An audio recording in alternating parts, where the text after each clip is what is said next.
जय माता दी दोस्तों, पूजा शक्ति चैनल में आप सभी मेरे भाइयों और बहनों का बहुत बहुत स्वागत है। आज जिस नए विषय पर हम चर्चा करेंगे वो है घर में आपका जो मंदिर का स्थान होता है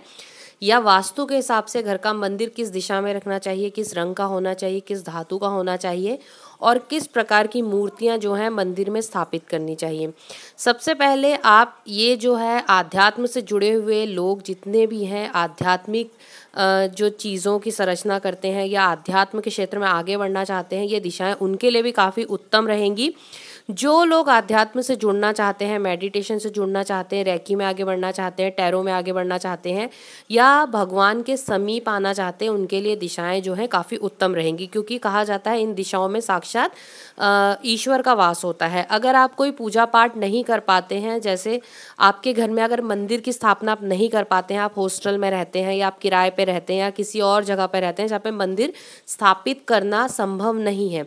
तब केवल इन दिशाओं का जो है आप उपयोग करके उस दिशा में बैठकर अपने ईश्वर को याद करके भी उतनी ही शक्ति को प्राप्त कर सकते हैं, क्योंकि ये जो दिशाएं होती हैं ये उतनी ही ऊर्जा आपको देती है, पॉजिटिव एनर्जीज देती हैं। तो घर का मंदिर क्योंकि स्थान बहुत पवित्र माना जाता है और ऐसा माना जाता है प्राचीन समय से ही कि मंदिर जाना जैसे अगर संभव नहीं होता है, जब हम घर में रहते हैं अगर वहीं मंदिर की स्थापना करते हैं तब ईश्वर सदैव हमारे समीप रहते हैं। परंतु जो मंदिरों में मूर्तियां रखी जाती हैं उनमें प्राण प्रतिष्ठा की जाती है और घर में जब पूजा पाठ किया जाता है या मंदिर में मूर्तियों को स्थापित किया जाता है तब उनकी प्राण प्रतिष्ठा नहीं की जाती है। मंदिर में जो मूर्तियां होती हैं उनकी ऊंचाई अलग होती है और जो घर में गृहस्थ जीवन में जो मूर्तियां रखी जाती हैं या तस्वीरें रखी जाती हैं उनकी ऊंचाइयां अलग होती हैं। तो इसका मापदंड ये होता है कि हम जब पूजा पाठ करते हैं तब हम गृहस्थ जीवन में अपने ईश्वर को बुलाते हैं। पूजा पाठ समाप्त होने के बाद आरती जो है की जाती है, उन्हें जो है ईश्वर को एक तरीके से विदाई दी जाती है ताकि वो जो अपना आशीर्वाद हमारे घर पर देकर गए हैं वो समय समय पर आकर ये आशीर्वाद स्वरूप फल हमें देते रहें। परंतु मंदिर में जब प्राण प्रतिष्ठा की जाती है तब जो दिशाएं होती हैं वो अलग होती हैं और घर के मंदिर की जो दिशाएं होती हैं वो बिल्कुल ही अलग होती हैं। तो आज इन्हीं सब बातों पे हम चर्चा करेंगे और किस प्रकार से आपकी पूजा पाठ का पूरा फल मिले, क्योंकि इसके लिए भी काफ़ी सवाल आए थे कि हम पूजा पाठ करते हैं, मंत्र जाप करते हैं, आध्यात्म के क्षेत्र में आगे भी जा रहे हैं, परंतु हमें जो है उसका पूर्ण फल प्राप्त नहीं हो रहा है। तो क्यों नहीं हो रहा है? क्योंकि सबसे पहला कारण होता है जैसे जो धरती होती है उसमें से निकलने वाली ऊर्जाएं, वास्तु के हिसाब से हमारे घर में हम किस दिशा में बैठे हैं, किस तरफ मुख करके बैठे हैं, इसका भी बहुत महत्व होता है आध्यात्म के क्षेत्र में। सबसे पहले हम यहाँ पर चर्चा करेंगे जो सबसे ज़्यादा सवाल आया था कि उनका जो घर है छोटा है या वो एक कमरे में रहते हैं या किराए पे रहते हैं, तो उस समय पर हम किस प्रकार से मंदिर की स्थापना करें। तो मंदिर की स्थापना जो होती है सदैव ऊंचाई पे करनी चाहिए और हमेशा जो है इतनी ऊंचाई रखनी चाहिए कि ईश्वर के जो चरण हो और हमारा जो हृदय हो उसकी जो सीमा हो वो समान होनी चाहिए, यानी कि जो रेखाएं होनी चाहिए वो समान होनी चाहिए। तो ईश्वर के चरण तथा हमारा हृदय, क्योंकि ऐसा माना जाता है जो हार्ट चक्र होता है यहीं पर सबसे ज़्यादा असर आपके अध्यात्म का पड़ता है। तो जब ऐसी ऊंचाई रखकर आप भगवान को स्थापित करते हैं तो उसका फल जो है दुगना मिलता है। तो अगर आप एक ही कमरे में रहते हैं या आपके पास ज़्यादा जगह नहीं है तो किचन में ना रखें भगवान को, और ऐसी दीवार का चयन ना करें जिसके जस्ट पीछे या आसपास में वॉशरूम हो। ऐसी दीवार का चयन करें जहाँ पर उसके पीछे कोई कूड़ा कचरा ना हो, ना ही वॉशरूम हो और ना ही किचन का आपको प्रयोग करना है, क्योंकि किचन जो होता है कई बार जो है लोग मांस का सेवन करते हैं, नॉनवेज का ग्रहण करते हैं, तो वही उनके किचन में बनता है और उसके बाद वहीं पर उनके भगवान भी स्थापित होते हैं, तो ये गलत होता है। इसके अलावा आप जो है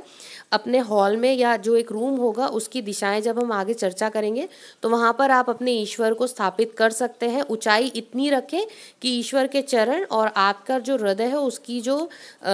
ऊंचाई हो सेम होनी चाहिए। इसके अलावा जब भी कोई शुभ कार्य किया जाता है तो पूजा अर्चना बहुत दिल से की जाती है, परंतु उसका जो फल है वो पूर्ण रूप से प्राप्त नहीं होता है। तो उसका कारण होता है दिशा। सबसे उत्तम जो वास्तु के हिसाब से दिशा बताई गई है हिंदू धर्म शास्त्र में, जो बताई गई वो है ईशान कोण, जो कि होती है घर की जो सबसे शुभ स्थान माना जाता है उत्तर पूर्व। तो जहाँ पर उत्तर दिशा और पूर्व दिशा का मिलन होता है उसी कोण को जो है उत्तर पूर्वी कोना कहा जाता है और ईशान कोण माना जाता है, और वो सबसे उत्तम माना जाता है अगर उस जगह पे यानी ईशान कोण में अगर आप मंदिर की स्थापना नहीं कर पाते हैं तो उस स्थान पर आप कोशिश करें कि कूड़ा कचरा नहीं होना चाहिए और वो स्थान जो है खाली रखें, क्योंकि वो स्थान जो होता है धन की लक्ष्मी का स्थान होता है, वो जो स्थान होता है ईश्वर का स्थान होता है। तो वहाँ पर आप जो है थोड़ा सा खाली स्थान रख दीजिए उस जगह को, ताकि आपके घर में जो है धन का आगमन या जो धन का फ्लो होता है वो बना रहे। सबसे उत्तम जो दिशा है वो ईशान कोण यानी उत्तर पूर्व की दिशा मानी गई है। अगर इस दिशा पे आप भगवान नहीं रख पाते हैं तब आपको भगवान जो है ऐसी जगह पे स्थापित करने हैं जहाँ पर आपका मुख जो है पूर्व मुखी होकर आप पूजा कर सकें और भगवान की जो पीठ होगी वो पूर्व दिशा में हो। ऐसा क्यों? ऐसा इसलिए माना जाता है क्योंकि हमने जो गृहस्थ जीवन में अपने ईश्वर या भगवान को स्थापित किया है वो जो है समय समय पर आकर हमें आशीर्वाद देते हैं, वो पूर्ण रूप से प्रतिष्ठित नहीं है या प्राण प्रतिष्ठा नहीं है। और जो हम हैं, पुराने धर्मशास्त्रों में ऐसा कहा गया है जब मनुष्य आराधना करता है तो वो सूर्य के समान उसे जो है प्रगति उन्नति मिलनी चाहिए और सूर्य की जो किरणें हैं उसके ऑरा में आनी चाहिए। तो हम जब पूर्वमुखी होकर भगवान से आशीर्वाद मांगते हैं तो हमें जो है हमारी आध्यात्म का आशीर्वाद भी प्राप्त होता है तथा हमारी पूजा का जो पूर्ण फल है वो भी प्राप्त होता है। इसके अलावा आपके घर से सूर्य चाहे दिखे चाहे ना दिखे, परंतु आपको अपने रूम की या हॉस्टल के जो रूम की है या किराए के जो रूम की है, घर की जो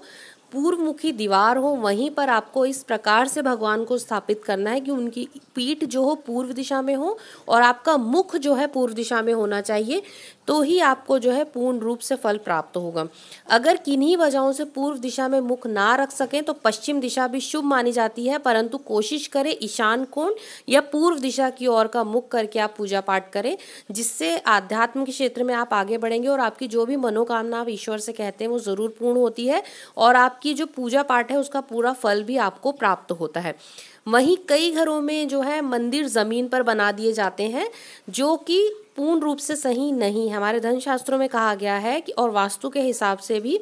ईश्वर सदैव जो है थोड़ी ऊंचाई पे रखने चाहिए। जैसे मैं आपको स्टार्टिंग में ही बता चुकी हूँ कि ईश्वर के पैर और हमारा हृदय जो होता है समान स्तर पर बनना चाहिए। इस प्रकार से आप ऊंचाई रखें, वही जो है बहुत ज़्यादा सर्वोच्च माना जाएगा।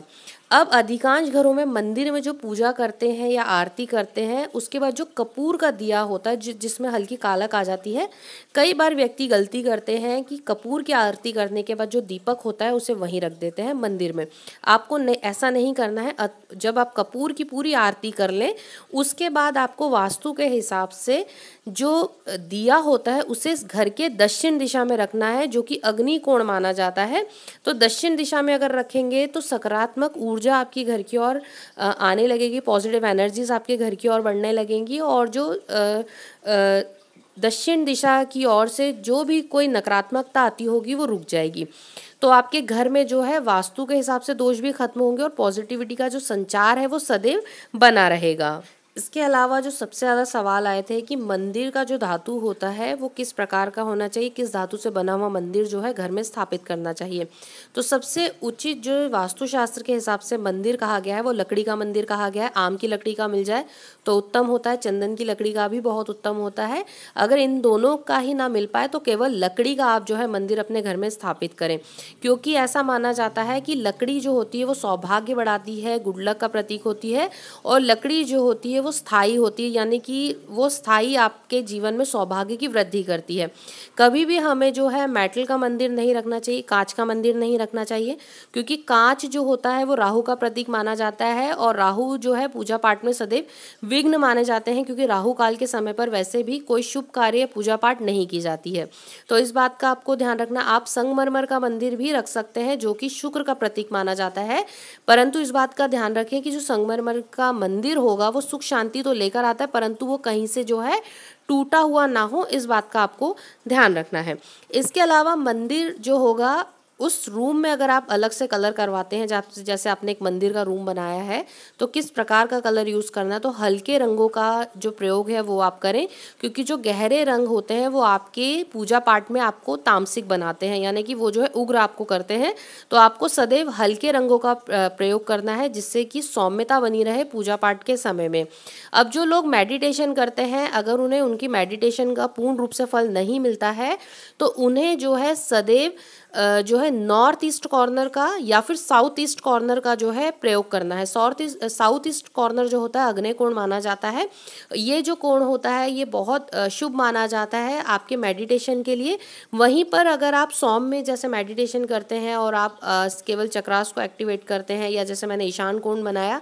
ईशान कोण जो रहता है इसीलिए सबसे बेस्ट माना जाता है क्योंकि वो जुपिटर का कोना होता है और इस कोने से जो है सदैव ज्ञान जो है बढ़ता जाता है। तो आप इन दोनों कोनों का चयन कर सकते हैं जिससे कि आपको धार्मिक बनने में या आपके मेडिटेशन या आपके अध्यात्म में आगे बढ़ने में सहारा मिले। इसके बाद जो हम बात करेंगे वो है कि हमें तस्वीरें जो है ज़्यादा प्रयोग करनी चाहिए मंदिर में, परंतु अपने परिजनों का जो तस्वीरें होती हैं वो नहीं लगानी चाहिए। ये मैं अपने पिछले वीडियो में भी आपको काफ़ी बार बता चुकी हूँ। और जो भी मूर्ति की स्थापना करें आप किसी पंडित की सहायता से ही मूर्ति की स्थापना करें। ऊंचाई देखकर और प्राण प्रतिष्ठा गृहस्थ जीवन में वैसे तो निषेध मानी गई है, परंतु आप कोई विशेष प्रकार की पूजा आराधना करते हैं तब आप जो है प्राण प्रतिष्ठा करा सकते हैं। परंतु अगर आप किसी देवी की या देवी देवता के उग्र स्वरूप को प्रतिष्ठा करवाते हैं तो इससे पहले नियमों को जान लें, उसके बाद ही जो है अपने घर में किसी भी देवी देवता की जो